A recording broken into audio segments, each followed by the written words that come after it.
Update kusenga senga amawugwe bagatekamu obubaati amawugwe bagatekamu plate era sajjala eyo yayita mukamwa sajjala eyo yamuyisa bubi okusinga naye ekibumba jjajja ono ye dokita angambye agenda kunnongoosa naye nja kuba bulungi ngome yono dokita ye bagenda longoosa mawugwe bano bannansi ekibumba basalako ekitundu kiri ekirwadde kati ne bagattako ekitundu ekiramu kati kitandise okukwata era kigenda kutwala emyezi 13 okutereera nga bakitaddemu okuba ng'asobola okutambula ng'asobola okudda ku nnyonyi ng'asobola okusituka kigenda kutwala emyezi 13 kati emyezi 13 bwe giggwako tujja kuba tumuzaayo buli luvannyuma lwa myezi 6 sinziira wano okwebaza Mukama Katonda ne bajjajja nti mwebale kujjanjaba Sengakula Nnama kubanga natuuka essuubi nga sikyalowooza nti Sengakula Nnama ayinza okutuusa ebbanga lino awo nno we baamubikira nga lujja nange amaanyi gakuweddemu nga nti oba nategekako ne ssente ezinaanono omulambo ejjamani nazitegekako ng'amaanyi gampeddemu okusinziira naye kakati ate ndigumite nnyo maanyi geeyongedde kati mulamu kati senga mulamu nebbina lizzeeko nze senga okuva lwe yagenda mu ddwaliro ne bwe yali tannagenda mu ddwaliro olwedde yali mulwadde nze okuva lwe nabeera ne mukyala wange oyo sibeera nkona mukyala mulala yenu kiri ku likodi andi nze lujja nina badreva abanvuga nina kizibu tosobola kunsanga natambudde ng'oli wekka kati abantu bonna banneetoolodde era baali badde bamanyi nti alina omukazi ne mudduyiro ovuddeyo ne ttiimu yo sirina mbeera na ttiimu sirina ne bondaba ku stage sirina wadde n'ekirowoozo kyendowooza nti kino kisoboka kubanga ti bw'otunuulira obulwadde bwa Sengakula Nnama kaakati gwe kiki kyotasobola kwerekereza nga naawe osobola okumuwa respect n'omanya obulumi obumuluma gwe lwaki tusobola kweteekako obulumi ogeraageranye ku bulumi obumuliko. Hello my fans, how are you? Are you fine? Thank you for support my music. Thank you so much. You have a nice day. Bye-bye. Hi everyone, this is Rina Tusi and I'm here to tell you about the Guinness World Records, not just one record. And this is the best ever record that we have seen in Africa. We are having two athletes going for this World Guinness record and they're doing it in different styles. We have the Cookathon and we have the Bekathon. I am from the Bekathon side, that is Becky Bex. We would like to thank our sponsors like Nile Agro, we have Prestige. We have so many that came on board to make sure that these amazing ladies get to the finish line. Kale banjabwe ne basebo abatwa bokwetolola ensi yonna mbabuzaako n'ebebaza okubanga mugoberera show zaffe ez'enjawulo. Nate nkomyewo ne nannyini muziki kati kyoba olina okukiteekako nannyini ndongo gwafuga kati omuntu wa wansi muntu wa wansi Saabadongo nga muntu wa wansi ate nga alina essente ekyo gokyogedde kubanga kyewuunyisa omuntu okweyita owa wansi ate nga alina essente nga alina n'omukyala wa bbeeyi okitegedde kiba kiti ekyo ensonga eyo erina bwejja nti abantu baffe abawansi balekebwayo bwe bamala okulekebwayo ne bajja bafuna ekizibu kya mulundi gumu ne babulako abantu ababayamba kati naffe ababeerako obulungi tubako we tuyise kati tuba tulina okujjukira abantu baffe abawansi. Jjajja sooka ombulize ku bantu tutandikiraawo. Caviton Music nsanyuse nnyo okubalaba, nsanyuse nnyo okubanga mundaba, banaye mwebale kuwagira mukutu gwaffe ogwa Caviton Music, mwebale kuwagira mukulu Lujja ne mukulu Tone. Njagala kubategeeza aba Caviton Music nti ebiseera ebingi kati mbimala mukono mu kirowooza. Kakati Capitol Music ebeera bize okuva e Kampala ku UBC mukimanyi bulungi okubalabako obudde bubeera bungi ne Jamuwawa w'emukono. Kale nno basebo ne banyabo twali tuteesezza nti buli wiiki nja kubawangayo programu emu mbaweeyo update naye oluusi birema tone abadde eggulu mu programu za gavumenti lujja abeera bize ku programu za sita ne mukyala we. Kakati kati basebo ne banyabo ensonga eyo nejja ebeera ng'eri bweti wabula olwaleero tugenda kubatwalamu bulungi nnyo tubabuulire music atuusewa omulwadde atuusewa singa kula Namajali kati mulamu akubyekubyeko ku matu takyali mu mbeera mbi ng'eri gye twayogerangako ey'okusimuuza amaaso emmunyi agenze atereramu embeera kati simbi nnyo. Obadde wammanyiizizza nti abantu babuuzaako mu luzungu. Nina video gye nalabye ng'obuuza ku bafanizi bo mu luzungu ng'obagaza ebiseera ebirungi kati mwabitandisa okutuza mu Luganda. Hello my fans. How are you? Are you fine? Thank you for support my music. Thank you so much. You have a nice day. Bye bye. Awo oba olungi omutimbagano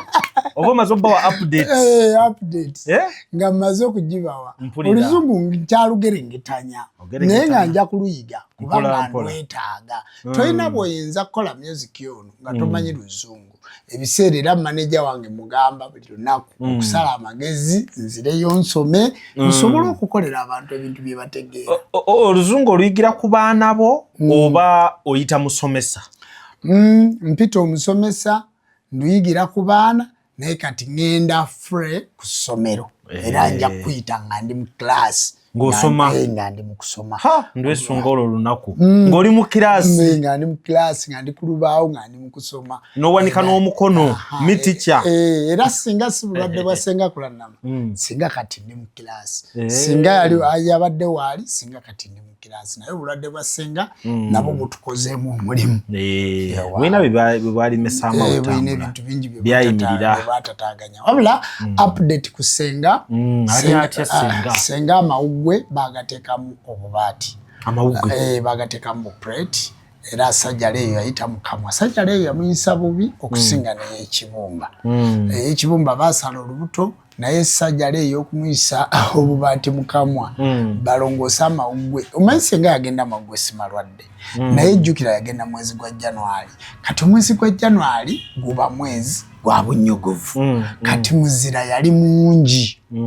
Muzira oyo bwe yabeera omuziro ogwo gwali mungi. Omuziro ogwo bwe gwamala okubeera omungi gwatataaganya amawuggwe. Kati yali tasobola kwebikka talina maanyi tasobola kuteekamu bintu bulago tasobola kwesabika bulungi. Kati ekyo kyaleetera okuba ng'afuna nga gwaliise pneumonia. Kati pneumonia amawuggwe gabeeramu ebintu ebiringa eminyira bamuyita mu luzungu bamuyita mucus. Kakati mucus oyo n'agenda akwata amawuggwe nga tegakyasobola kwebikkula oba okussako omuntu kubeera bwe kuti empewo. Kakati ate jjukira abazungu baalemerwa ddala okujjanjaba ebifuba era kyovula nti covid yabatta nnyo. Baalemererwa ddala okujjanjaba ekintu kye bayita ebifuba. Kakati ekifuba ekyo kyamutawaanya nga bamuwa painkiller okutuuka jjukira ekibumba kirwadde ensigo ndwadde nga takyasobola kussa. Ogenda okulaba nga tufuna operation endala ey'okumusaamu ki obubaati mawuggwe naye kati assaako bulungi. Kati ekibumba kyo ekibumba bakikyusa. Ekibumba basalako ekitundu kiri ekirwadde kati ne bagattako ekitundu ekiramu kati kitandise okukwata era kigenda kutwala emyezi 13 okutereera nga bakitaddemu okuba ng'asobola okutambula ng'asobola okudda ku nnyonyi ng'asobola okusituka kigenda kutwala emyezi 13. Kati emyezi 13 bwe giggwako tujja kuba tumuzaayo buli luvannyuma lwa myezi 6. Bw'anaamala emyezi 13 okuva sajjale we yakola ki we yakolebwa agenda kumala emyezi 13 asobole okuba ng'alinnya ku nnyonyi. That is omwaka gumu n'omwezi gumu. Okuva we bamukolera operation jjukira nti baalwawo kumukola operation gyali myezi ng'ebiri kitundu olw'ensonga nti pressure ali waggulu nga tebasobola mulongoosa. Kakati bwe kiti ekibumba kitandise okukwata era kitandise okumera. Kati emyezi 13 wegiggwako ajja kuba dda wano olwo kubanga ennyonyi eyo bw'olinnya mu nnyonyi ekonnekitinga ku bulamu bwo. Amasannyalaze g'ennyonyi gakonnekitinga ku bulamu bwo. Kati essaawa eno tasobola kutuula mu nnyonyi. Tasobola. Ensigo yo baakola batya? Ensigo situnagikyusa. Ekyalinga bwe yali. Era ensigo baagiteekako kujooza biri by'omanyi bye booza ensigo kubanga ssente nga situzirina zezaali zeetaagisa okuteeka mu ensigo endala. Naye essaawa yonna bwe tunaaba nga tuzifunye era nayo bajja girongoosa. Kubanga eno yeeno eri wiiki naye yeerimu akalamu ey'oku ludda olwa kkono. Ey'oku ludda olwa ddyo okuli ekibumba yafiira ddala complete. Kitegeeza ayineemu kati ye functioninga ate yeemu naye ekosebwa endala. Naye ali ku ddagala nga bwe tunoonya ssente. Lujja ssente zigenze. Ssente kagenze. Kagendedde ddala ate nga n'ebintu ebimu ekizimbe eky'ekikandwa tikyafuna agula. Waliwo ebintu byatulema okutunda ng'abantu tebalina ssente. Kakati tukyali awo tukyagerengeta. Tewatuuka mu kifaananyi kino kya kutunza kizibu. Natuuka nga ntunza kizibu nisebe otuuka ng'oyagala ne miliyoni aga nga tewali akuwa. Kati Hardware ekyaliwo? Hardware twagitunda. Era bwe bujjanjabi obubuulaba. Hardware ebintu twabijjamu twatunda bintu ne wasigalawo ekizimbe weekiri. Era tikyakola mu Hardware? Tikirimu muntu yenna. Kiri awo kikalu kubanga tukitunda. Tikiri muntu yenna. Era nakati tukyakitunda. Kale katwongere okumusabira essuubi lisigale ku bbanga eryo ly'ogambye mu mwaka gumu aba asobola okuba ng'akomera. Era singa tubadde tufunye ssente zikyusa ensigo bintu bibadde bigenda kuba birungi. Naye nga bw'asembeyo omumuwuliza ng'ali bulungi. Nfata kwogera naye ku makya. Ayogera kati. Ayogera bulungi n'olweggulo nayogedde naye. Amiina. N'ekiro ne njogera naye. Amiina. Ne ku makya kedde kwogera naye nga ngenda okukola ddwiro. Ayogera kati. Era kati mu ddwaliro yavaayo ali ku apartment. Takyali mu intensive care, takyali mu ddwaliro wali ku kitanda, ali mu apartment ez'eddwaliro. Asanyusa bamuweera kati obujjanjabi. Era kati atambula n'afuluma ebweru n'ayingira ne mu nju. Amiina. Ekyo kiba kizzaamu essuubi. Akyali mu Germany? Akyali mu Germany. Kitegeeza awo ab'e Germany basobola n'omusangako ku street? Tanatuuka kutambula tuuka eyo mu katale shopping mall? Tasobola. Tanatuukayo bweru mu luggya mu nnyumba. Tanasobola kutambula. Tasobola genda ku street. Bambi. Kale katumusabire obulamu budde ate mu kifaananyi wali we tumumanyidde. Ajja kuddawo n'omubiri naye agusaze. Alinga nze. Asaze omubiri? Ddwaliro limusaze omubiri. Amasavu bagenda bagakendeezaako eddagala lyamira kati omubiri agusaze. Agusalidde ddala kubanga senga alina kilo 97. Kati ali mu kilo 8. Bambi. Asaze. Asalidde ddala. Naye nga bamwagala mu 7. Baagala asalire ddala paka mu 7. Lujja terirukyabulabe nga mubiri. Era bw'oba olina obusobozi bwonna okyali muvubuka maintaining ogwo. Togususa. Naye omanyi nti nno nagenda okwepima. Mwalina minzaani wano? Kirina. Njagala nze naawe twepimemu olabe. Njagala nze naawe. Kati oli mu 6 ndibikanyingira n'7. Kati osobola okuba ng'oyingidde 7. Nze nkugambye kubanga kati simanyi nakumanyi. Naye kati gweolaba nga bw'oli awo weetaaga kilo 6 nga togisusaako. Oli mutuufu. 6 nga togisusaako. Omubiri lujja nalina kilo 10 mwezi. Kati nina kilo 8 mwemu. Naye olutalo okutuuka ku kiro ezo tuyinza kumanya kyebisema. Olwanye omubiri nze natuuka ekiseera nemmirako empeke za milioni 6.5 ng'olubuto luno omusaayi tegukyasobola kugenda ku bwongo kati nga bwonkubira no nga nti tulina program ne Caviton Music nga bwonteeka wansi essimu nga sikyajjukira nga nti mbadde naawe ngenda Mulago dokita naŋŋamba nti eddagala omira lyabwerere genda okole physicals amagumba go gawanirira kilo 7.5 oli mu kilo 13 omusaayi tegukyatuuka ku bwongo lujja nenkulabira embaga awo nenkulabira nembaga abantu ebintu tetubimanyi tetubiwabudde kakati neŋŋamba ntandikiddewa okukendeeza ku mubiri gwogwo n'ojjako kilo emu ng'okola dduyiro oyinza okikolera emyezi 6 just okujjako kilo yes nengende wa Dr. Tamale ku Timex naŋŋamba nti olina group O positive toteekeddwa kulya nnyaanya era lujja bondaba wano sirya nnyaanya olyaki sirya mba zonna nga zirimu ennyaanya yonna ennyaanya ekola omusaayi ate omusaayi nina mungi naŋŋamba toteekeddwa kulya ovakkedo simukombako keda akola ki keda akola omusaayi mulungi nnyo naye akola omusaayi aba group O positive titumulya naŋŋamba oteeka okulya entende mmeka 3 buli kumaca 3 zimaintaininga esukaali oli gwotanywa tokyanywa sukaali asi mukombako onywa mazzi merere nywa mubisi gwa njuki n'entende kati omubisi gw'enjuki gwe ntabula mu caayi naŋŋamba nti ekyo group O naŋŋamba ekirala toteekeddwa kulya kintu kyonna nga kirimu enngano omugaati chapati akawunga kasooli ebijanjaalo sikwatako buli bintu byetunyumirwa mu kulya bye tokyalya ebinyeebwa sikwatako ennyama ne bwendya kilo 3 ennyama bajooza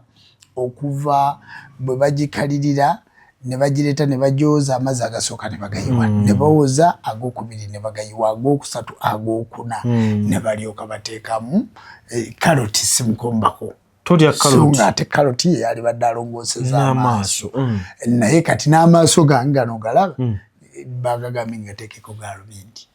lwaki ate nanti kati sikyalaba fonti ya nnyukuta ntono naye ne baga nti ekyo bw'oba ogenda kutuweza emyaka 5 ekyo kijja bitere waliwo ebijja nti kati nja kgenda Mengo bakole gaalubindi nga boolaba ezo kati kiro zayambala kakati bagakolera ezijja ku maaso go neme kugakaka kubanga kakati oluusi nteeke n'essimu nenkola bwe nti egyo myaka awo okitegedde egyo myaka kati abantu ebintu tebabikola ki tebabimanyi ate bwe tujja wano nga ba influencer batuteeka obbabuulira okukola dduyiro kwekaka kakati olwo n'alyoka ŋŋamba mu bbanga eryo nga ndi munene nanga nti omubiri gulina amasavu kilo 38 nga masavu meereere kati ku kilo 13 z'olina kilo 38 masavu meereere oyina okugajjako ogenda kugajjako otya nanga nti essaawa 16 saawa ezo 16 oyina okuzimalako nga tonnalya kintu kyonna wadde giraasi y'amazzi kitegeeza nkoma okulya saawa 12 ez'akawungeezi kati saawa 12 ezi ez'akawungeezi bw'oba wakulya kyaggulu obukyobo obutonotono z'okomako neneebaka kati okuva ku 12 okutuuka 12 ziba saawa mekaawo 12 paka 12 zita zibisaawa 12 kakati 12 n'olyoka otandika 1 2 3 4 ezo si 16 kakati ze saawa nga nnyanga sinnalyayo kintu awo nendyayo ebibala n'ekikopo ky'amazzi kati nenzija saawa 5 6 7 8 nendyoka ndya ekyemisana okitegedde okumala ebbanga lya myezi emeka 2 nenzirayo mu ddwaliro ng'awo nsazeeko kilo 8 omubiri gulye ku masavu agali muki mubiri programu eyo nno siginyumiza nkono muntu yonna nsogedde gyogerako wano Caviton Music kakati bwenzirayo omubiri ne gutandika okulya ku masavu agali mu mubiri ne mmala emyezi emeka 3 n'ensala kilo 8. Okay. Kakati ng'era bw'okolerako dduyiro nga bw'okolerako kwegamba okusala omubiri oteekamu obudde bungi empitirivu kubanga kati jjukira nti emmere eno ey'ettooke gy'olya nze sirya muwogo akalo naalikalidde naye nga tekaliimu sitaaki bateekamu muwogo kakati kalina kuba kalo kokka nga temuliimu ki muwogo kakati ebintu ebyo tulina butto bwe tulya gwe bayita olive oil oyo ne bw'omunywa kuba ne pressure ne bwakkuba okwata akasaanikira ka olive oil n'okolaki naye awunya bubi kakati ate olive oil oyo tagulika wabbeeyi kakati bwe kuba kulya muzigo kulya butto ate ndya muzigo kyokka sinywa mata tonywa mata ekintu kyonna ekirimu amata yogati sikwatako jjajja sente onaaziwoomera otya bwe guba muceere basmati gw'olya yes ate nga nagwo oliddeko bagwoza emirundi ena ate nga basmati ate nagwo olyako era mutini bagusiika boyiro gwali badde gwa boyiro bw'olina okulya kakati essuwaani eri bweti ogisala booti hafu yaayo eyo greens n'ogisala booti eyo supu n'osa kano kekamere kabeera koota makati greens ono supu akamere koota kekatono kekatini byonna kulwanyisa mubiri tugulaba ogukoze naye baaba si byangu si ojjova erivu jjajja asaze embi naawe osale olina okikolerera nkugambye nti kati woobadde ondaba wootuukidde kulya bibala sinnalya kati nja kuddamu ndya ekyemisana ku ssaawa 8 oba 9 nkoma 12 kitegeeza dduyiro nja kumukola ku makya okutuuka ssaawa 6 nga sina kyentadde mukamwadde mazzi n'okudduka okudduka oli mwerere nga ndi mwerere siteekamuwadde ekintu kyonna era kyova olaba tojjukira luli nga njogera nsaakaala kati eddoboozi lyonna likkakkamukasi gaali mangi kati bino bye bagamba okulya ku ssente zo okulya ku mutwalo gwo oguwoomerwa otya oguwoomerwa olina erujja wano ku Capital Music nguwoomerwa ndi ku ndongo ku stage nga ndi mu kuyimba nguwoomerwa oguwoomerwa ebintu byolaba bye bayita okulya ssente byonna bulwadde byonna bulwadde kati nze enkoko njirya naye sirya ddiba olijjako ndijjako kakati ate ku nkoko eddiba lyerisinga okuwooma kati sirikombako eddiba ly'enkoko ennyama yonna ng'erimu essavu sikwatako ate nga ne bwoli ennyama enjera etya nga tolimye ku ssavu tokkuta kakati obulamu ebyo bye bimu ku bintu obulwadde bwa ssenga kati napimapimamu nenga nti olaba ssenga sente zitugenzeeko bweziti emanca alina obusobozi obusobola okulabirira abaana kanwane ku mubiri era omubiri guno gwolaba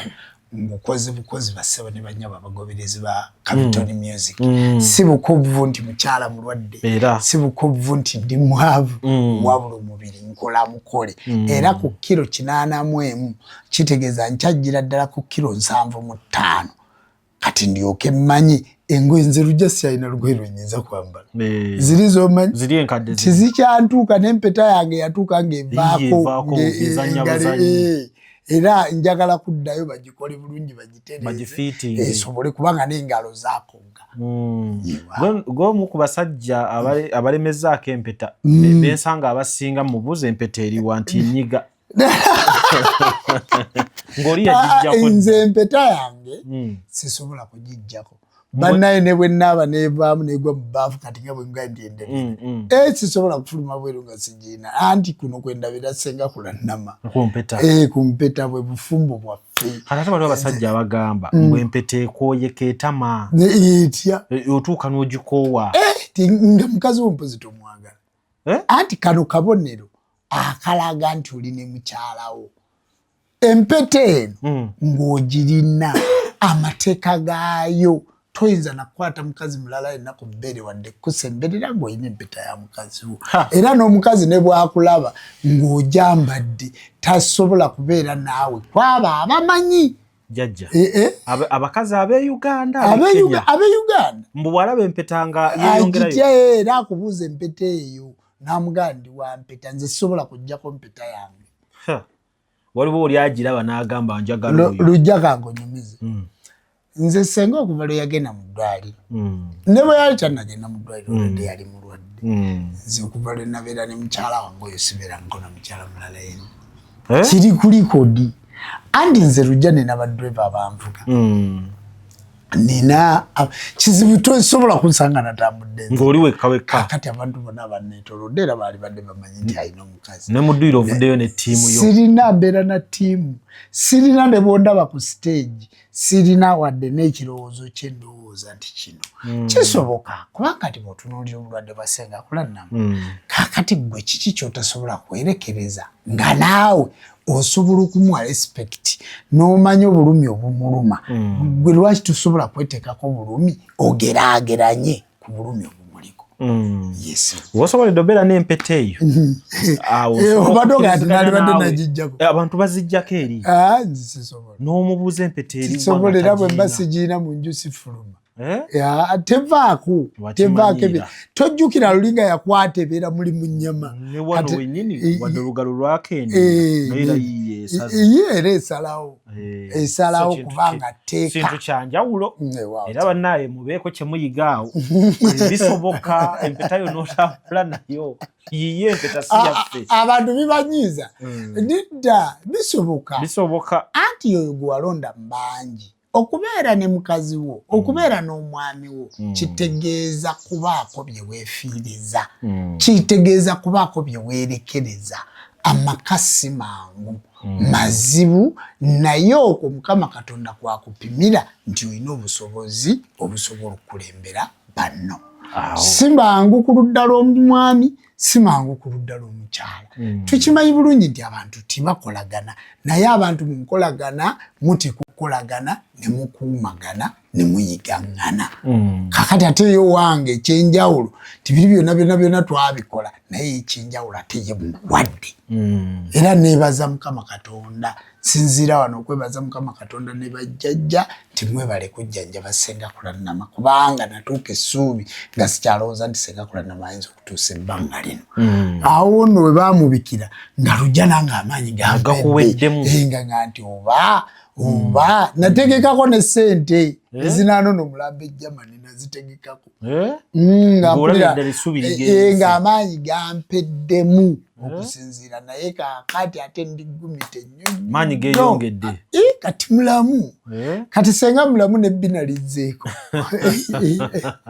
Ssenga mulamu n'atulabira awo naye nga katusaba akomewo tugenda ku music nno omutabukidde abantu bali balowooza osaaga ku music sisaagamu anti kati nze ndi muyimbi ne Ssenga Kulannamu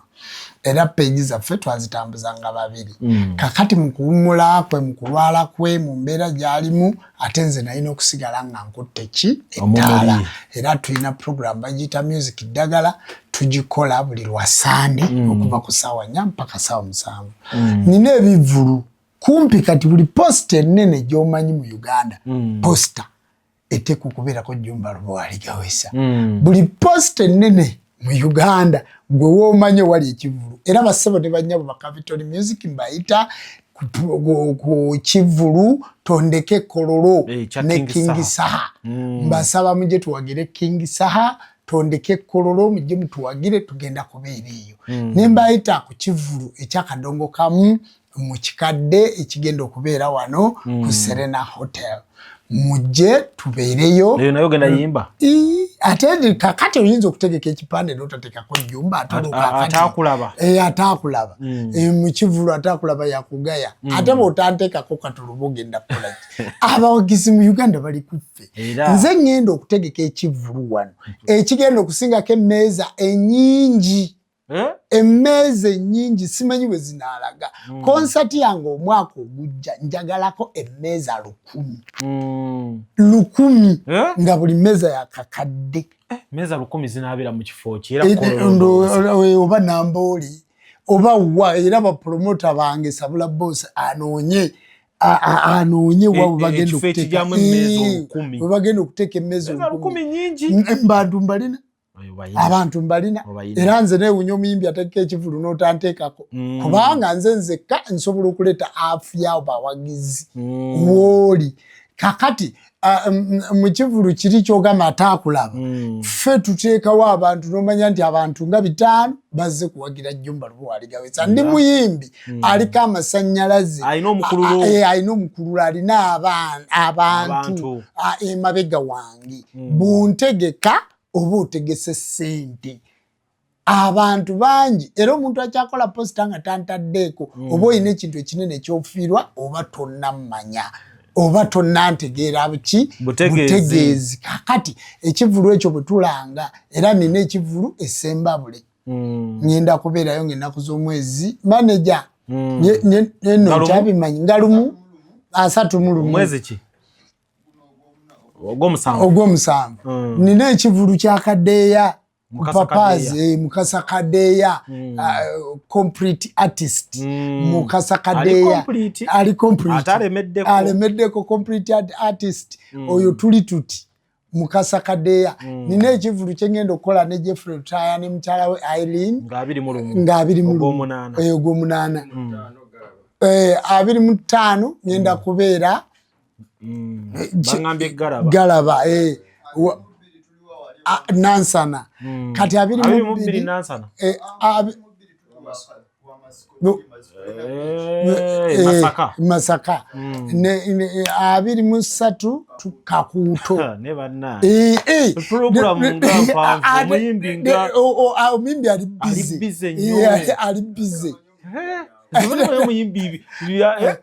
Nante akayimba tewakawulidde omuntu wa wansi ekintu kyogayo okubanga ekitono kyaligejja nekisuka omuvule omuntu wa wansi bw'abaakaaba lwalisirika gwerinda ekijja kati kekayimba kentambuza kakayita omuntu wa wansi era gwe ayagala gendako ku YouTube yange wandikamu erinnya Jjumba Lubowa Aligawesa genda ku music omuntu wa wansi ali ku update era kekapya akatambula album no namba bagiyita omuntu wa wansi ngera bolaba album enamba gye nazizaako gye bayita super power album namba n'omuntu wa wansi album namba omuntu wa wansi album eriko ennyimba 9 super power eriko ennyimba 11 sigatta bintu sigatta kitegeeza eziri ku album ya super power zezitambula za kidongo kati era concert yange omwaka ogujja tugiyise super power mu muntu wa wansi katusindike bannange super power mu muntu wa wansi ngenda girangira emyezi ku buli TV ku buli radio era ngenda kola concert 3 ngenda concert esooka yewaffe Mukono gye ngenda okubeera concert ey'okubiri Masaka concert ey'okusatu concert ey'okusatu Kyotera eka eri Ekasensero kati ngenda kola concert meka 3 ezo zezindeta mu ndongo Kampala kulinde Kampala baninde lwaki nti omuntu otandikira wammwe abantu era emmeze ez'olukumi ziri wano waffe Mukono n'abe Masaka nabo bwe banaaweza 10 nga ngenda Masaka n'abeera Akayi bwe banaaweza 10 nga ngenda kubanga ye wali abantu bange nze nnina omukululo era endongo ngenda kugikubira ddala lwaki mwaka gujja concert eyo kuba mbadde nsobola n'ogikola omwaka guno naye lwaki mwaka gujja ninda Ssenga Kulannama kulabirako n'amadda amadda ga Ssenga Kulannama kati ngenda kuba mulinda concert eyo egenda kutegekebwa abantu egenda kutegekebwa manager wange egenda kutegekebwa aba promoter bange concert egenda kubawo era abantu webali era bannayuganda meza tozisedde nnyo 10 ngambe meze inabira kakadde najitadde ku kakadde sina ya mitwala 5 sina ya mitwala 3 nine meza ya kakadde n'okuyingira emitwala 5 n'ebiri ngenda kugula meza ogenda yanziza olabye ate kapito ntakulimba ngenda kugula meza atojja kunnyongerezaako naye tone byalimba sente ojja kunyongezaho ogenda gulemeza kale mutima gwakwagaliza muyimbi era awo ndyoka nsetinge ebbeeyi yange nagenda okuva mu kivulu ekyo nga bagamba kati ennaku zino kati ndi ku promotion siina muyimbi gwe nsaba ssente era nze siina muyimbi agenda kumperekerako nga ngenda muwayo wadde 10 nange nkoze mbawerekedde mbabeereddewo ate bagule n'emmeeza kubanga nange buli gye ngenda ngula emmeeza ate n'okuyimba nenkolaki nenyimba era abayimbi ba Uganda bonna okuva ku David Lutalo Walukaga Masiasi Samisa Kisemakula Ronald Mayinja abayimbi ba Uganda bonna Alieni Sikini Chimenke Kingi Saha bonna abayimbi ono muto wa Bobby Mickey Wine bonna abayimbi mbawerekedde bamzero di Freddy Sebata bonna bajja kumperekera nsembye lwamagwa wano ne mzero di Freddy Sebata tubadde nasabula lwamagwa baba ne baganda ajene waffe nabo bakyetegeka baganda awo kiri outreach girete ne waffe baganda bane mulindeko manager wanga ajja babulira gwo muziki siri ono mwana atamugenda muyimbira MC Meya ate MC Meya simanyi Eganda Nansana MC Meya yamuwadde poster yaffe tannabatuukirira naye bwana atuuka mpulira yayaneyo nti njagala omuyimbi Saabayimbi ku poster njagala omuyimbi Saabayimbi ayimbe ejjajja Juma naye kati atuwa batannatuuka MC Meya nja kujja gwe jangu ontuukirire omanyi abantu bwe babeera olujja bantya balowooza nze sisaba ssente omuyimbi TTV agenda kumuyimbirako Jento Mulindo agenda kumuyimbirako abayimbi bonna mbayimbirako kakati ekibandeetera okubayimbirako nabo bakole ki bakuyimbireko babeerewo nga mulonchi yange ey'endongo ng'olunyingira endongo butereevu va kwere yali ku New Abrigato era update wonna ku bitimba byonna Spotify Boom Play Apple Music yonna music akola ki jali ye music adduka omuntu wa wansi mbadde n'akamuta tanaweza wiki tenaweza naye kasumaze okusuka mitwalo 10 genda ku kitimba okalabeko kasuse mitwalo 10 abantu balaba comment ziri okwo lujjana akoze omuntu wa wansi omuntu asana kusinzira ku Capitol Music agenda akebere ku yegamba nendaba video nga ebyaliwo abantu byennyini nga bituukawo nga woli nabo nga ndi nabo ate nze sina kifaananyi kye nakozesezza si kikyo nga nakijja ku TV bino nti osaze wali kugo sirina buli kifaananyi kye nakozesezza mu luyimba ffe twakyekwatira ne kamera yaffe era oluyimba luli mu 6K oyongedde biko mu music timulimu bino bya video za mu bitooke kano kajeno funayo mu luyimba lukadde olaba omukyalo yakaba ffe twamwesutingira ffe ku ground era abaaliko nga bakonezo tractors zonna zolabe zaakona ebintu kabaka n'abazunga wendi bankubira twalinya boda swi ne kamera yaffe naye nga kamera oyizo gitunuzaamu nga tuli distance wabula kamera ez'amaanyi ziba z'amaanyi ngaemunoga ekifaananyi nga woli ku ground kubanga omuyimbi agenda naddira n'aleeta ekifaananyi kyonna nga kirungi naye n'aleeta okuziika kwa Kafero najja kuteeka wakuyimba ng'alinga bamugema bano abakafa tabalaba abayimbi bafa Gerard Kiwewa yafiiriddwa mukyala we bw'oba oyagala okusuutinga vidiyo ng'erimu okufa genda mu eyo tegeka oluyimba lwo olinde okufa okw'amaanyi okubeeremu naye gwe buli mufu n'oleeta okuziika kw'abasudde kamera ezaakwata zaayitako dda ne bw'obi completing otya ne bwokola otya biba tebikyayinza kutereera na mulembe ogwo gukola biba tebimakinga kakati nze ebyo nabijjawo mu kadongo kamu mulekeraawo okujja ebifaananyi mu nnyimba z'abantu abalala bw'oba okola vidiyo bagisuutinga leeta vidiyo nga yo yes nga yeeyo kale nno ebintu ebyo waliwo akantu ke nalabye njagala kukuzaako mabega kuva ku mulamwa gwa music nsomeseko abantu nga bwe bali ba influencer. Yes. Oluyimba olwo olw'omuntu wa wansi olulaba? Ndulaba. Lwasitudde Honorable Namere. Hey. Lwasitudde Honorable Balamu. Bagenze mu masomero. Naye nga bw'otunuulira amasomero babaza abaana 1,600 naye nga mulimu 4. Ezo ssente zonna za muntu wa wansi ziba zikola ki? Zifa. Basasulira ndooza bebo be tuyita basado minisita beba bekisikirize. Kakati n'otu bagosti ne basasulira emizimu. N'otuuka ku luguudo minisita yalinyeeko engatto naye nga dola zagenda simanyi biliyoni 600 naye nga tosi abantu lye balinnyamu ne batuuka mu masomero ng'ebibiina byonna bakkaawo njakala okubabuulira gavumenti eno nga tonnagenda wantu walala waliwo abantu abatakyusa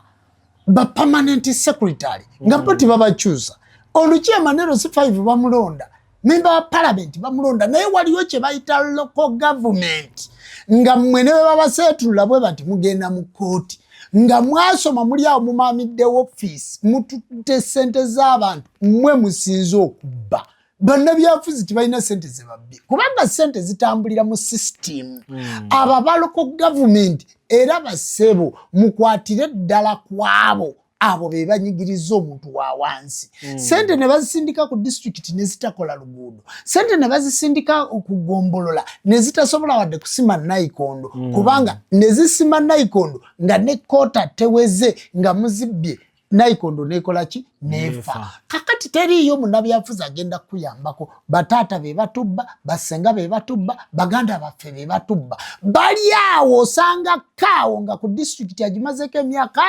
ye kaawo waawo takola ki tavaawo takyusibwa kubanga ye ali tekiniko bwe bamugambako ajagenda mu kooti awaabe ye alinda kuwumulira ku pesoni yayingirira ku myaka 27 naye alinda myaka 65 ku pesoni kwafulumira abo babbye eggwanga lino era be muba musinga okutunuulira mutunuulire eyo gye bayita local government abantu abo abatali bakalulu kubanga eddwaliro okubula emulago golooza gundi parliament yekola emulago wabula waliyo bano ba local government abo abakola mu byeddagala abakola mu ministry mu ddagala ly'ebirime era abo be babbye ssente z'omuntu wa wansi abo bo mbakwatireko ddala temubattira ku liiso timubattira ku liiso kubanga ssente zigenda mu parliament naye gwe okimanyi nti parliament erina kiraka okimanyi nti parliament erina permanent secretary nga buli muntu yenna yakwata akasente ako konna akayita mu parliament nga kayita mu mikono gye kakati mukwata mutya ababbi ng'oyo waali abo be mbamukwatirako ddala mubateeke eruzira kubanga be basayininga ku ssente kale nno mu wiiki eno ekintu ekisinza okunsanyula n'abakola ku malwaliro nammwe mukole bwe mutyo nga Balamu ne Namere kye bali mukola nammwe abali mu ministry y'enguudo nammwe mukole bwe mutyo nga Balamu kyali mukola mugenda kuyambako omuntu wa wansi ebyo bye nali ntegeeza mu luyimba omuntu wa wansi era nagamba nti omuntu wa wansi akoledde ddala naye ekiremeseza be babi bebo bye nali njogerako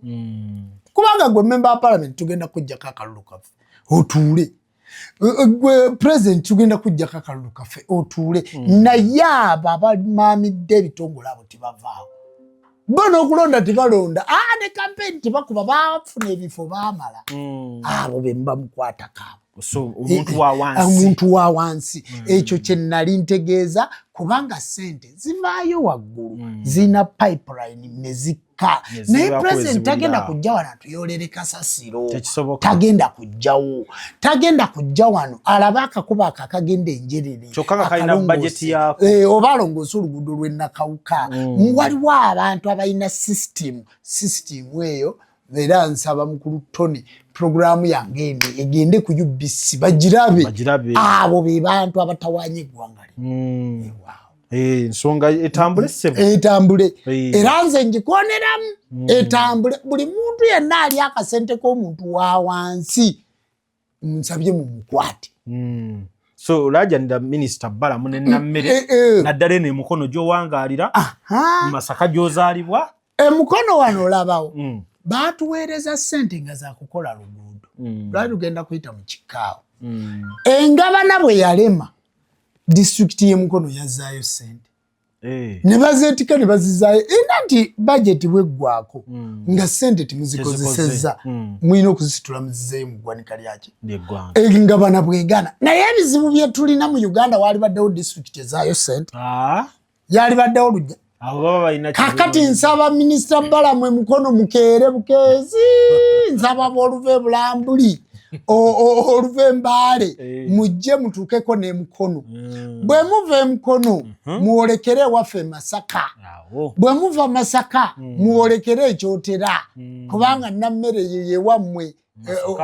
honorable Namere minister eyo mutukwatire ku bantu bali eyo bamaamidde ate waffe Butambala emidaala ne Butambala bagendeyo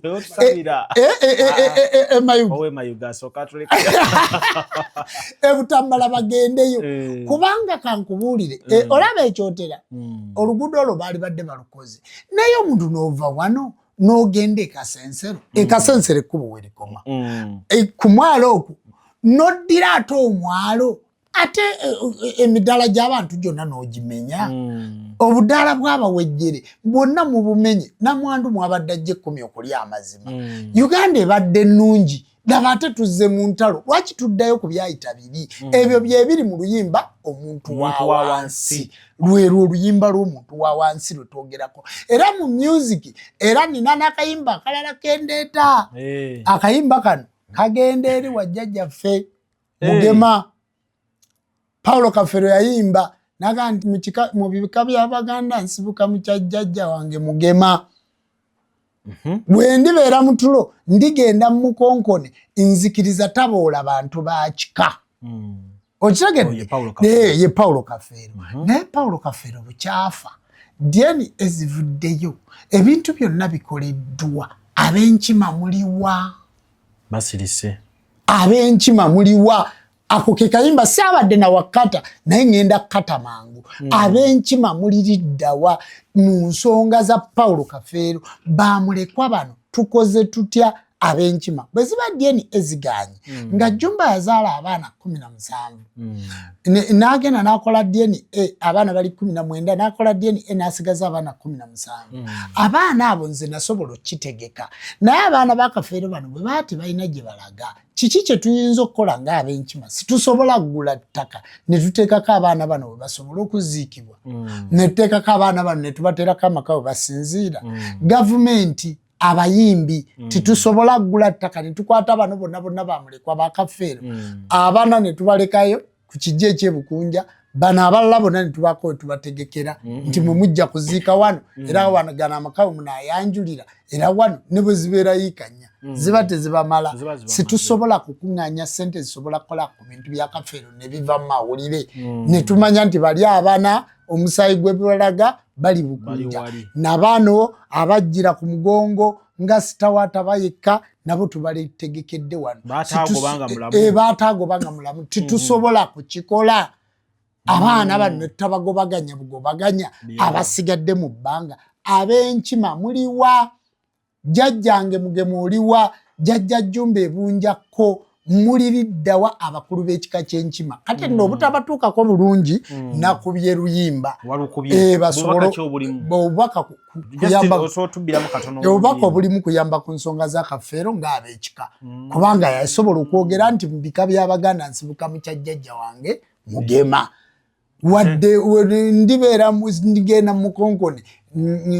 nzikiriza taboola bantu bakika kakati bw'aba yasobola okwogera ku jjajjaawe n'ayogera ku bwakabaka bwe kakati nsaba tuveeyo tuyambe ku nsonga ezo ako kensobodde okwongera mu puroguramu eno ate munaye tetwayogera naku Kafeero nze Kafeero tumwogeddeko ebintu bingi tetwasobola kufuna budde kwogera ku nsonga ezo butereevu lwakuba teri emabega bwe twali tuzivuga era twayogera nyina ekintu kye nalaba ejjajja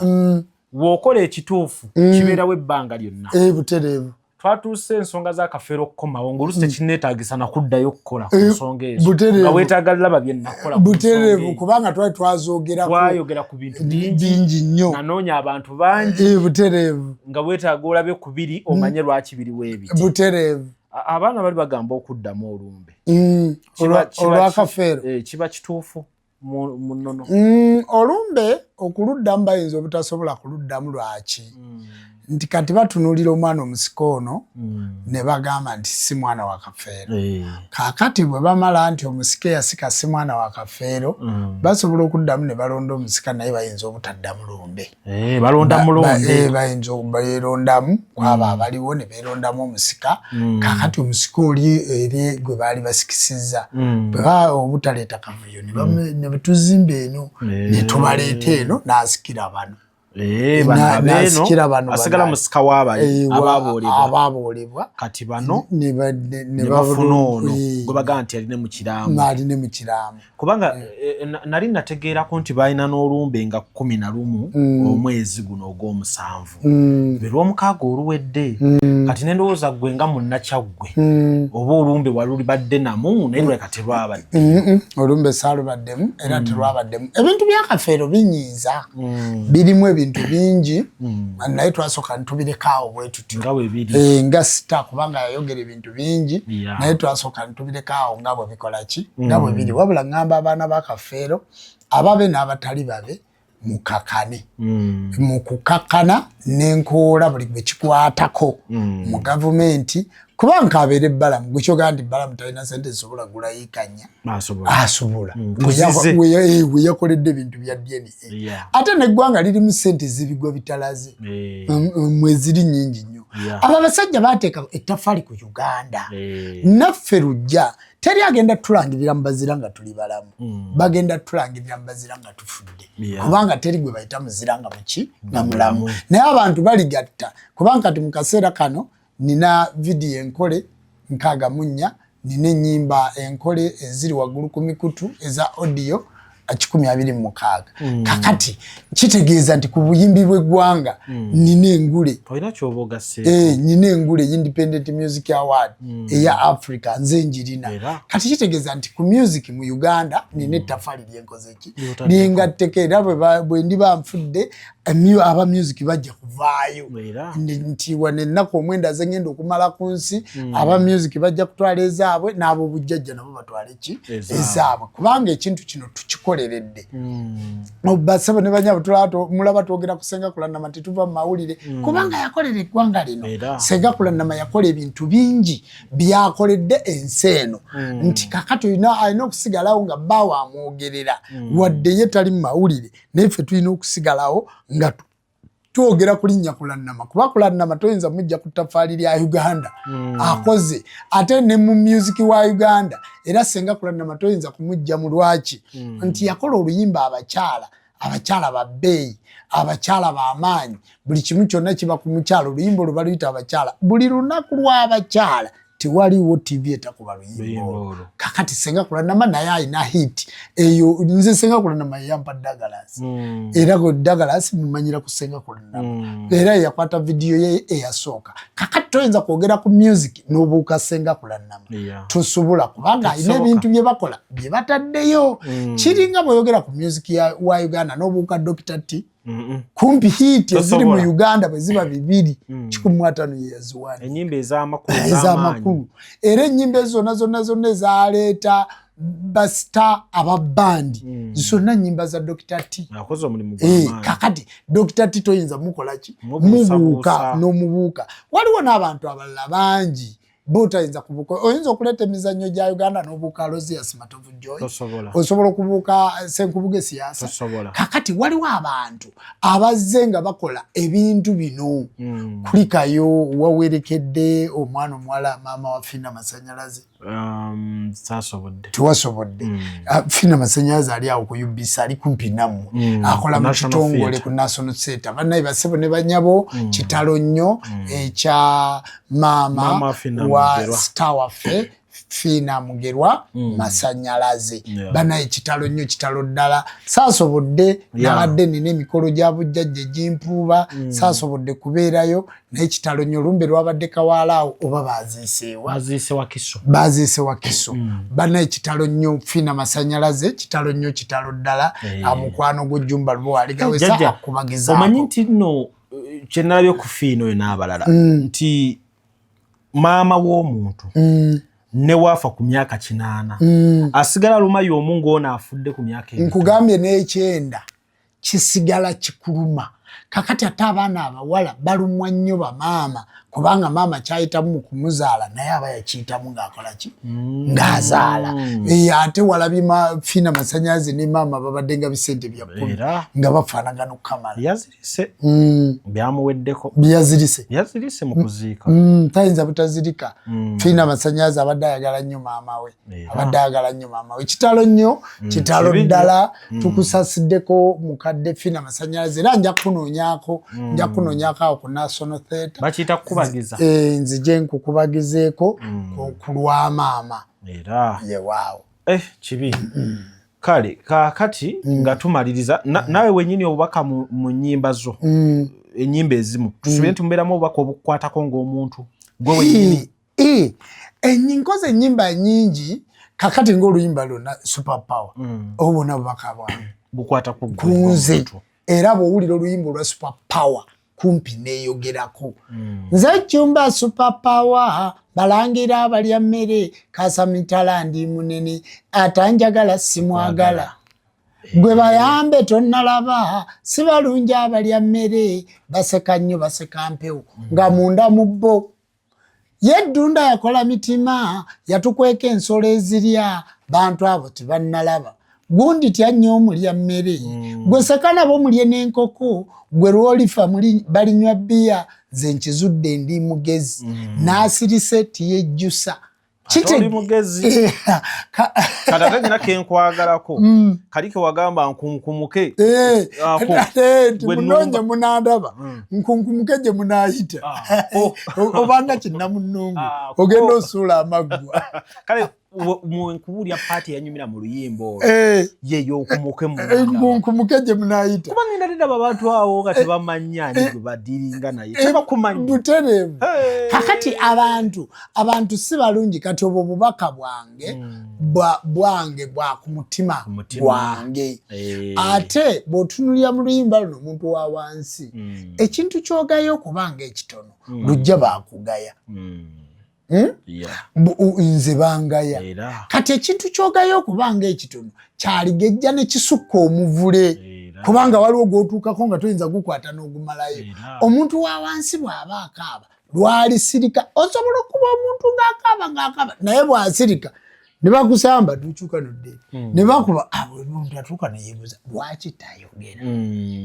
lwaki tayogera kiki kyazzaako kakati tolindanga kunyigiriza muntu kutuuka kusirika omuntu bw'asirika oyinza gwojotunye mukazi wo nga yakunyigidde mu nju nojja n'asirika n'akuterawo mmere ku mmeeza n'addayo buli oyinza obutajirya oga nti kiki kino tanzitira mu nju abalaki kati tolindanga muntu kukola ki kusirika era eggwanga lino abali kulembedde ebbanga eddene basinze kulikulemberera kwa idea ya kwogera naye singa abantu balekerawo okwogera n'obukulembeze buyinza okulema kubanga oba tomanyi kiki kyebakola ki kyebazaako kati nammwe abantu b'obujjajja abantu b'obuwangwa na nnono omuntu asirise taba musiru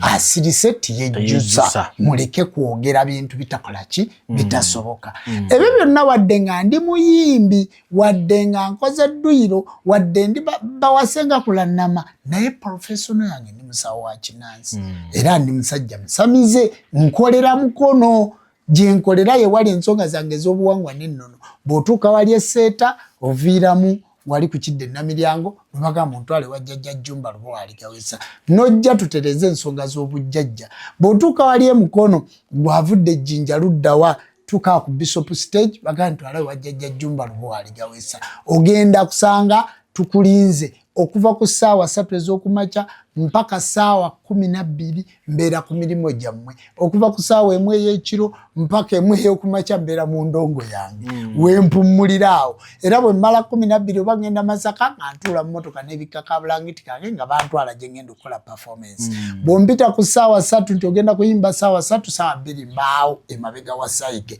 nga nninze microphone, ate bwe nkwata microphone abantu ne bakyankalana n'enkola bye nteeka okukola. Essimu yange eri 0772 62384 0753 katulina essimu ya music, essimu ya music eri 0704 0028 98. Nkubira essimu tukole. Ayagala okumanya ku nsonga zonna ezikwatagana ku Ssenga Kulanamagwe kuba kweza essimu tujja kuba tusobola okunnyonnyolegana oba ezikwata ku Jjumba Luwaligawesa. Caviton Music kulemererwa naye nga buli week naali baddeko ne programu emu baagimpa naye lwakuba nti babeera bize. Tujja kusala nnyo amagezi okulabika nti buli wiiki tu programu eyo tuba tugikola ki? Tugikola. Kubanga Caviton Music mukutu gwa Ssenga Kulanama ye yagungattako era gwe mukutu gwe yasigaza mukutu gwe. Era kyova olaba nti ebirwadde bino byonna nga bitandika n'ebizibu byonna nga bitandika siwulira nko lujja ng'awolereza muntu. Naye lujja yabeera looya sikuwolereza ayogerera omuntu ngesimuwulira nko ng'ayogerera omuntu ekikyama naye okwogera ku kintu kyamanyi. Kati lujja maama we yali amumanyi, kirayanti we amumanyi, yamanyi mu Kisenga amumanyi luddawa. Kati namulaba bambi ng'ayogeza bulumi naye ng'abalabi gye muli oluusi temukola ki? Temumanyi. Weebale omwebale nnyo okwagala Ssenga Kulanama. Era siina bwe njogera naye n'atayogera nammwe lwakuba nti mbadde nnyingira wano tukole programu mukubidde ng'essimu ya dokita nga taliiko avudde mu ddwaliro kwe twogerera era oluusi timusobodde kwogera naye. Kale no bwe kityo bwe kiri. Ssenga Kulanama mwongere muwe essaala naye tulinda nti omwaka ogujja twali tulowooza titugenda kukolayo omukolo gwonna nga tumusabira tukola tutya naye ne tugamba buli lunaku tumuteerako endiga tumusabira tumukumira ekyoto bwe tunaakola okusaba okuli specific tuyinza okwekumbula ne tubireka ne tulinda Mukama Katonda yakola eki awonye. Abaana gye bali ku ssomero Nannenge yawezezza emyaka 2 Bisaso yawezezza emyaka 4 Nabukera yawezezza emyaka 8 Nabisaso yawezezza emyaka 6. Kakati abantu abo abaana gye bali ku ssomero era gye bali basoma. Abaana gye bali balamu bulungi tetulina mwana mulwadde. Wow. Amin. Kale tugenda kukoma wano olwaleero. Manyi tuba na bingi ebyokwogerako. Naye nga tugenda kukoma wano ebisigadde tujja kubizimbira awo. Mu kaseera katali kawala nnyo tujja kuba nga tukomyewo twongere okuba nga ate tutambuza ensonga. Ekyenjawulo kyenkwebaza kwe kuba nti oyagala ebintu ebirungi ate oyagadde music mu ngeri ennungi. Ti studio ng'eno nensanga wano nga wakoleddwa weewati eri wali eya audio eno ndaba ofiisi z'abaddaaga nga membeera nnungi nnyo mu kifo kino. Kubanga bw'otakyetegekera music ono twali tumwogerako nga tugamba nti abantu bonna abakola music njagala otunuulire omuyimbi Sam Masias Walukagga talina kigambo kimwogerwako mbu eva smart nga tali smart abeera smart. Kakati Walukagga ye muntu afuluma n'amala mu ndabirwamu essaawa ezi 2 kubanga star alina okufuluma nga asikiriza. Naye n'osanga omuyimbi ekigatto kigudde olubege kikoze bwe kiti influencer nga olina kyogenda okukola abantu bakusasulira kukulaba. Kakati mu kukulaba okwo oteeka okuba ng'onyuma. Era twebaza abayimbi be tulabirako n'osanga omuntu nga bamuyita Road Fred Sebata era nga Road bw'omusanga mu kkubo omulaba era nga ki nga Road. Tuba n'ebizibu byaffe naye olw'okuba tuli ba influencer b'abantu tukola ebintu bino nga bikola ki nga birina okubeera. So webalire ddala. Nsaba Katonda abakuume ebisigadde tujja kutandikira awo. akuume ssebo nebaza ttiimu yo yonna bonna mbebaza Douglas ne ttiimu yo mwebale nnyo gye mutuusaako engalo tebakoze bubi tebakoze ate Eddaga nkoledde ddala bulungi muve nako ku ttiimu ninako Kaka omukenkufu ninako Kaka omukenkufu akwasaganya omukutu baguyita Jjajja n'Embuutu tuyinako Pijo